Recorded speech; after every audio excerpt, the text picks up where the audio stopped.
Bueno, buenas tardes, buenas noches. Me animo a hacer este video para desmentir las versiones que estoy escuchando sobre el número pi, proveniente de un lugar que se llama Mundo Desconocido, de un canal llamado Mundo Desconocido, por un individuo que hace de forma reiterada críticas a la ciencia, sin tener idea de qué es lo que es la ciencia, ¿no? La ciencia lo que hace es el estudio del movimiento, ¿no? Y dependiendo de qué sea lo que está estudiando en movimiento, es lo que va a ser determinada ciencia.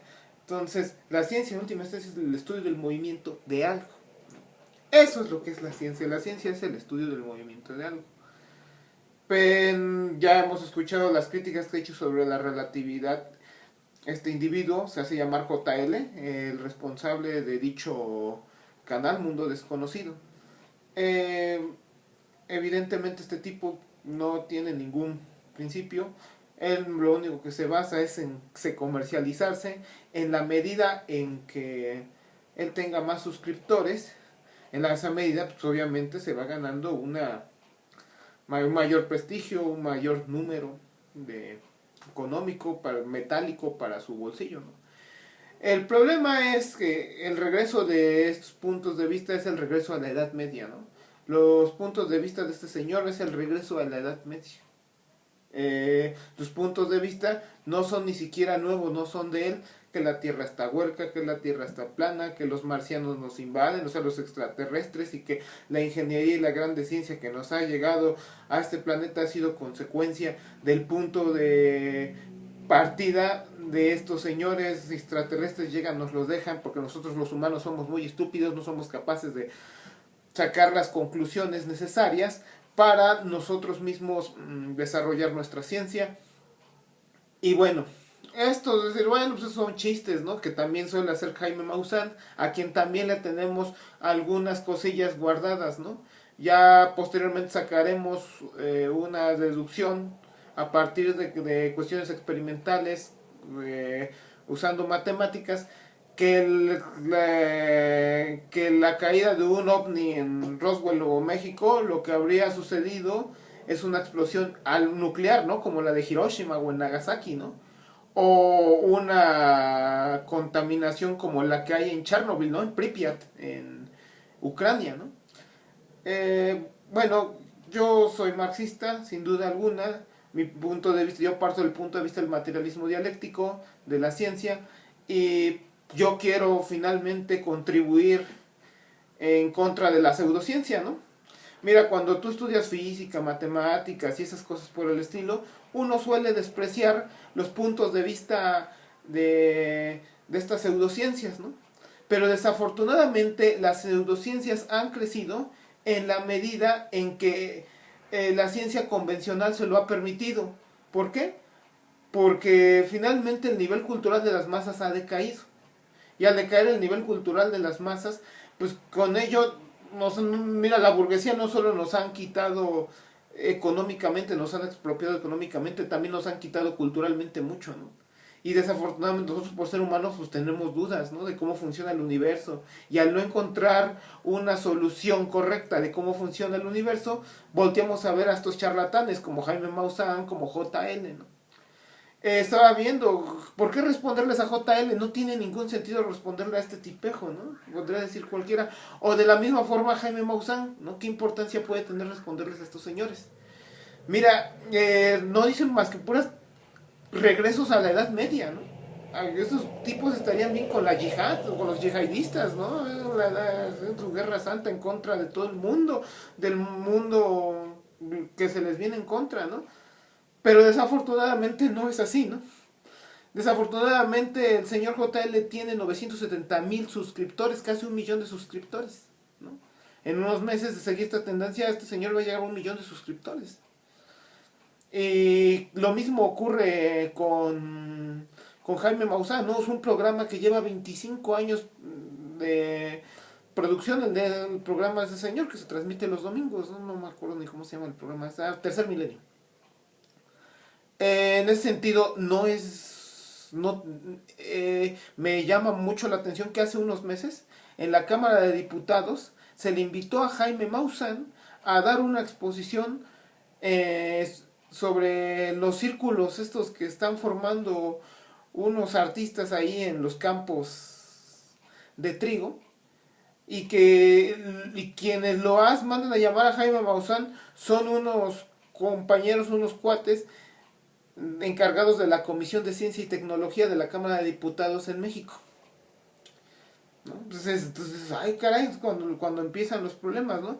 ¿Cuántos diputados y senadores, en vez de buscar, que digamos, una solución científica a los problemas, ya sea ciencias naturales o la única ciencia de las humanidades que puede existir, que son las ideas del marxismo, en vez de ello, lo que van y hacen es recurrir a charlatanes, ¿no? Como cuando mataron a no sé quién y que fueron a buscar a la Paca para que les dijera dónde se había muerto fulano de tal, ¿no? O sea, si la gente que se supone que dirige este país, por ejemplo Ronald Reagan, que era afecto también a seguir a brujos y cuestiones por el estilo, entonces estamos en un problema mayúsculo, ¿no?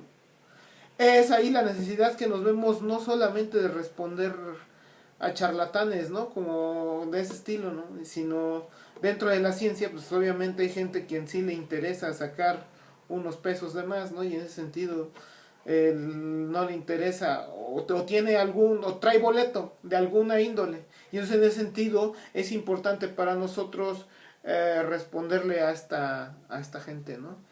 Y en ese afán vamos a sacar el video de hoy, ¿no? Un poco improvisado, un poco de veras, una respuesta a JL, ¿no? Donde él responde, bueno, él dice que el número pi no está correcto, no es 3.14, 15, 92, 65, lo que sea, ¿no? Y que él plantea una segunda opción para el número pi. Evidentemente esto es erróneo, o no evidentemente. Esa es la necesidad de hacer este video, ¿no?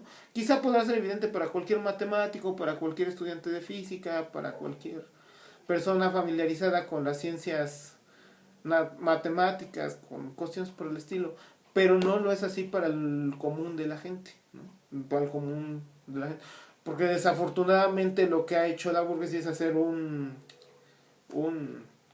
escalón muy por arriba entre los que saben y entre los que no saben, y los que saben van a usar el conocimiento para ayudarse a ellos mismos, ¿no? Y obviamente quien se reserva el conocimiento para sí mismo es la burguesía, que últimamente ni siquiera para ella misma se lo está reservando, ¿no? O sea, ella misma era atea en un principio, era constructora de cuestiones científicas, y ahora se ha vuelto su contrario, ¿no? Ahora es ella quien está lapidando las fuerzas productivas. Es decir, ahora ella que había apoyado para sus negocios el desarrollo de la ciencia, ahora es ella quien destruye la ciencia como tal, ¿no?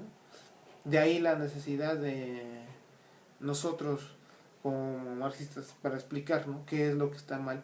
Bueno, vamos a empezar.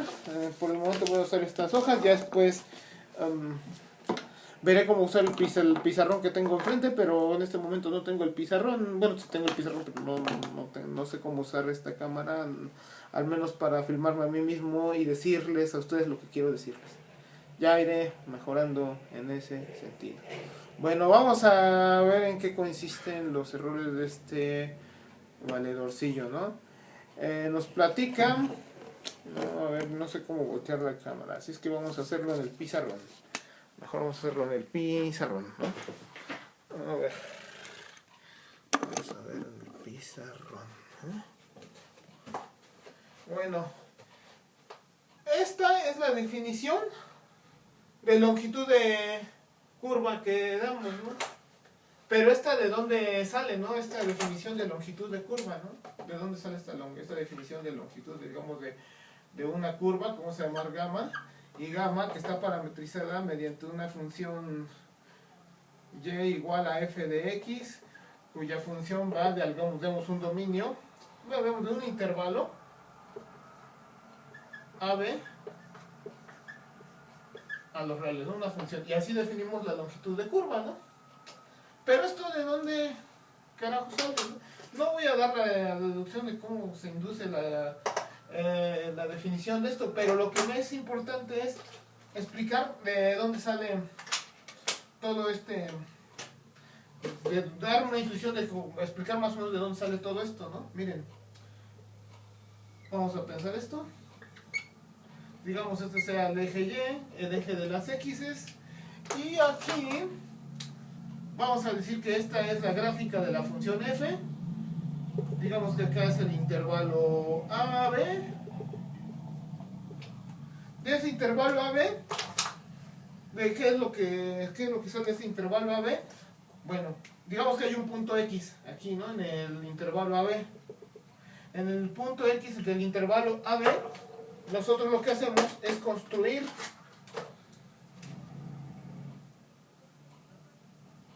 una gráfica, y aquí sale la pendiente de la recta tangente. Digamos que esta es la pendiente de la recta tangente.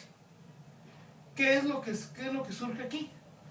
Resulta que para el cálculo infinitesimal convencional, la recta y la curva tangente son iguales en una vecindad del punto. Son iguales en una vecindad del punto. De hecho, de ese mismo hecho se basa la geometría diferencial.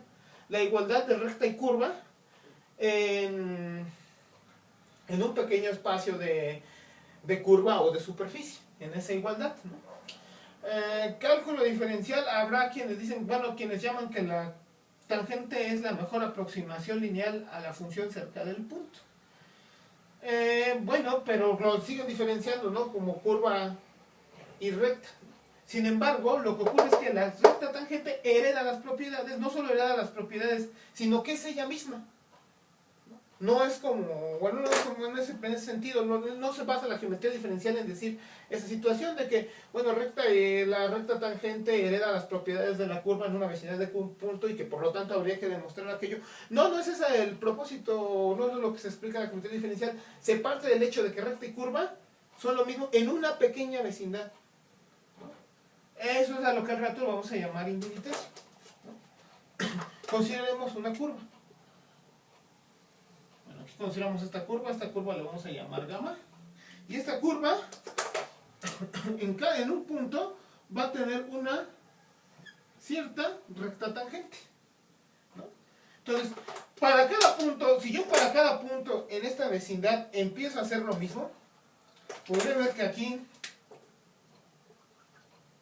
una aproximación al tamaño de esta curva, de forma aproximada, será, digamos, calcular la longitud de estas rectas tangentes, ¿no? Calcular la longitud de esta curva gamma será calcular la longitud de estas rectas tangentes y sumar, bueno, la sumo y se acabó. Es una primera aproximación. Una segunda aproximación será, bueno, ya no pongo 2, sino que voy a poner 4 rectas tangentes.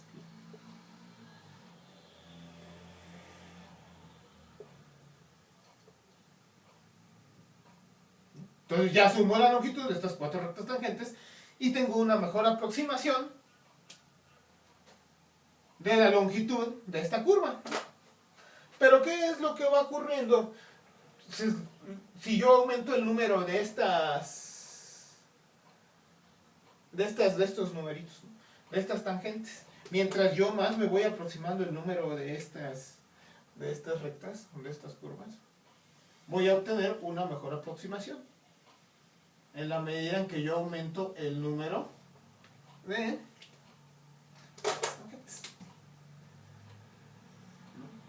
Entonces, si yo aumento el número de rectas tangentes, voy mejorando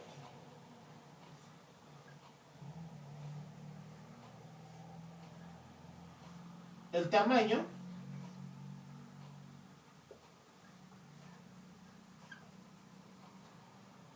los voy sumando estas pequeñas contribuciones. Entonces, en la medida en que yo voy sumando estas pequeñas contribuciones, en la medida en que yo voy sumando esas pequeñas tangentes, Vamos, en la medida en que yo voy sumando estas tangentes, me voy aproximando de una mejor forma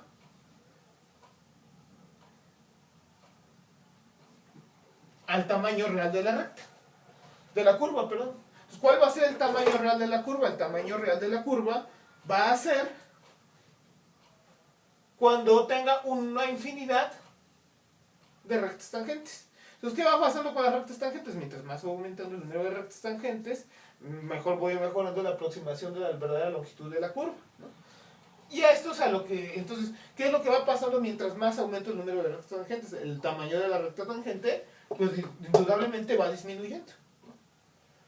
Entonces, ¿qué es lo que ocurre? ¿Cuál es el resultado total? ¿Cuál es el cálculo total? Pues el cálculo total va a ser que el verdadero cálculo va a ser este, ¿no?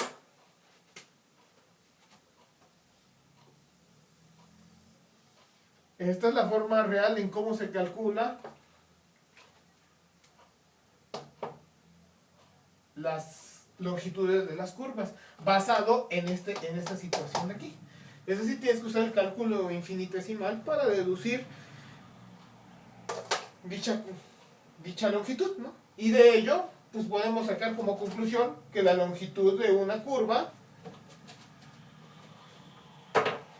por ejemplo, de la circunferencia, la longitud de la circunferencia, el perímetro de la circunferencia, va a ser pi por diámetro. O sea, 2 pi r, 2 pi por radio. ¿Cuál es el embuste en el que nos hace quedar JL? JL presenta un programa computacional en el cual se dibuja en la computadora una circunferencia y calcula el número de píxeles. La circunferencia calcula el número de píxeles que son atravesados por la curva, por la circunferencia. Y también presenta un diámetro, ¿no? Y el número de píxeles que calcula son atravesados por la circunferencia. Entonces, de acuerdo a él, la circunferencia tendría que ser igual ¿a quién? Al perímetro. Bueno, el perímetro, pi tendría que ser igual al perímetro sobre el diámetro. Entonces, acá lo que hace es calcular el número de píxeles. Lo vamos a poner en color azul, aquí esto. Número de píxeles del perímetro de la circunferencia. Vemos que acá está la circunferencia, acá el centro del número de píxeles que son atravesados por el perímetro de la circunferencia, entre el número de píxeles que son atravesados por el diámetro, ¿no? O sea, el número de píxeles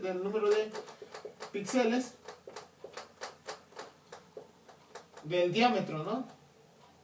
Del diámetro de. Y entonces llega a un número distinto al convencional de pi, ¿no? Llega a un número diferente de pi, no llega a 3.141592 en fracción, ¿no? Llega a un 3.14 y algo, ¿no? 1440 es lo que hay, así, ¿qué importa? ¿Cuál es el problema del cálculo que presentó JL? Precisamente que se brinca esta cuestión infinitesimal.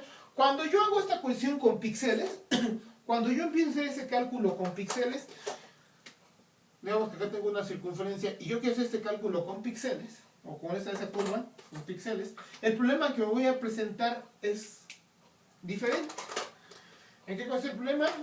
En que yo al aproximarme con eso, el píxel tiene un número fijo, es una longitud fija. Y entonces al tener una longitud fija, no va a variar, jamás no va a variar el tamaño y por lo tanto no va a cambiar la cantidad de píxeles que caben en una circunferencia. Y por lo tanto lo que vas a tener usando ese método es una aproximación a pi, pero no vas a tener a pi, ¿no? Para mejorar la aproximación de pi, el número del píxel tendría que disminuir, pero de la medida en que el píxel va disminuyendo, el número de píxeles que van cambiando son mayores. Es decir, lo que querría yo es que el píxel se volviese un infinitésimo. Pero el píxel no es un infinitésimo y por lo tanto es una pésima forma de calcular el número pi. O más bien es una forma acotada de calcular el número pi. Es una forma bonita, si quieres verlo, es una forma moderna de cómo calcular una aproximación al número pi. Pero no es calcular el número pi. ¿No? Porque el número pi, para el cálculo del número pi, en última instancia te basas en esto, en última instancia, ¿no? Desde la época de Arquímedes se usaba en el fondo esta idea. Esto es lo que había en el fondo, esta idea. Este número lo que significa es la suma de una cantidad de numeritos infinitesimales, infinitamente pequeños, que una cantidad infinita de números infinitamente pequeños. Esta cosa es que el infinitésimo es una cosa que se va haciendo chiquita, chiquita, chiquita, mientras el número va creciendo algo grande, grande, grande. ¿Qué significa? Que en la realidad el infinito existe. No es necesario hacer grandes cuentas ni grandes concepciones de cómo cambiar el infinito. El infinito es simplemente el cálculo diferencial integral. No funcionaría si el infinito no existiese. El infinito existe cosas infinitamente pequeñas, que es una gran cantidad de cosas infinitamente pequeñas. Entonces como que la cosa va disminuyendo y la cosa va creciendo grande. Es decir, el cálculo diferencial es una cosa, integral es una cosa como dinámica, y por lo tanto todas estas cuestiones, teoría de la medida, aproximación, teoría de la aproximación, todas estas cuestiones, geometría diferencial, todas estas topología diferencial, son cuestiones dinámicas. No es una cuestión que solamente se fije, que sean fijas, son unas cuestiones dinámicas que están todo el tiempo moviendo, todo el tiempo están jugando con el infinito. Nuestra concepción que tenemos del infinito va cambiando en la medida en que van cambiando el desarrollo de las fuerzas productivas. Entonces, en la medida que va cambiando cómo se desarrollan las fuerzas productivas, va cambiando la concepción que nosotros vamos teniendo del infinito. ¿No? Quizás, si quieren verlo así, el estudio del infinito no es finito, siempre va a ir cambiando, va evolucionando. No es una cosa fija, ¿no? Creo que después de esto, que me gustaría que después de esto quedara más claro cuál es el fallo de JL y de todos sus conspiranoicos, ¿no? Vamos a estar sacando cada vez más videos para responder a este tipo de cuestiones. Por ejemplo, aquella cuestión que les comentaba, ¿no? Aquello de que cayó un ovni en Nuevo México, ¿no? En Roswell. Eso es fácil de debatir, que no es así. Vamos a hacer las cuentas precisas, ¿no? De qué se necesita para viajar a las estrellas, qué cantidad de combustible es el necesario para viajar a las estrellas, para que entiendan qué cantidad de combustible es el necesario para salirnos del Sol, ¿no? Tengo que alcanzar la velocidad de escape del Sol para poder salir a otra estrella. ¿Cuánto combustible necesito para salir allá?